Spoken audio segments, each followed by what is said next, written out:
আমরা যত রকমের তালিকা আছে সবই করতে পারি, কিন্তু সেই তালিকা যদি বস্তুনিষ্ঠ না হয় তাহলে কিন্তু সেই তালিকা নিয়ে আবার নতুন করে দ্বন্দ্ব সংঘাতের সূচনা হবে।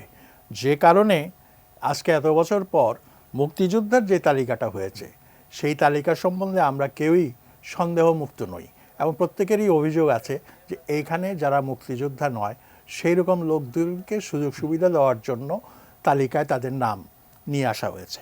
আবার এমন সব লোকও আছেন যারা মুক্তিযুদ্ধে অবদান রেখেছেন, বড় দায়িত্ব পালন করেছেন, ত্যাগ স্বীকার করেছেন, কিন্তু তারা মুক্তিযুদ্ধের তালিকায় তাদের নাম থাকার জন্য তারা কিন্তু সেভাবে চেষ্টা করেননি।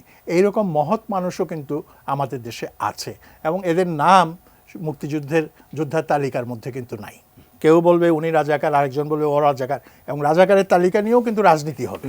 রাজনীতি হবে না তা না, সেই জন্যই আমি বললাম যে আপনি যত রকম তালিকা চান করতে পারেন, কিন্তু আপনাকে নিশ্চয়তা দিতে হবে যে তালিকাগুলো বস্তুনিষ্ঠ এবং তালিকাগুলো দেশের জন্য, সমাজের জন্য প্রয়োজন। ইতিহাস তো আমরা যতদূর জানি, লোকে বলে, বিশেষজ্ঞরা বলেন, history is written by the victors. যারা জয়ী হয় তারাই ইতিহাসটা লেখে, কারণ জয়ী হওয়া মানেই হচ্ছে তাদের হাতে একটা ক্ষমতা এসে যায়, তখন সেই ক্ষমতাকে ভিত্তি করে, পুঁজি করে তারা এমন একটা বয়ান তৈরি করার চেষ্টা করে ইতিহাসের, যে বয়ানটা তাদের স্বার্থের পক্ষে যায়। এখন বেশি কিছু বলবো না, সেটা হচ্ছে আমাদের দেশে যারাই ক্ষমতায় ছিলেন তারাই চেষ্টা করেছেন যে ইতিহাস তাদের মতো করে লেখার জন্য। কালার এক্সপার্ট, জর্জ স্যাপ এবং মাইল্ড অন হ্যান্ডস টেকনোলজি সমৃদ্ধ অরিক্স ক্রিস্টাল ওয়াশ আপনার লন্ড্রি এক্সপার্ট। তারা একটা একপাক্ষিক ইতিহাস লেখার চেষ্টা করেছেন, সেখানে বস্তুনিষ্ঠতা এইসবের কোনো সুযোগ ছিল না। আমি ছোট্ট একটা দৃষ্টান্ত দিতে চাই। এশিয়াটিক সোসাইটি, তার কাজ হচ্ছে ইতিহাস এবং এই অঞ্চলের সংস্কৃতি ইত্যাদি সম্পর্কে গবেষণা করা, চিন্তাভাবনা করা, কিন্তু এশিয়াটিক সোসাইটিও পরিচালিত হয় একটা নির্বাচিত কমিটির দ্বারা।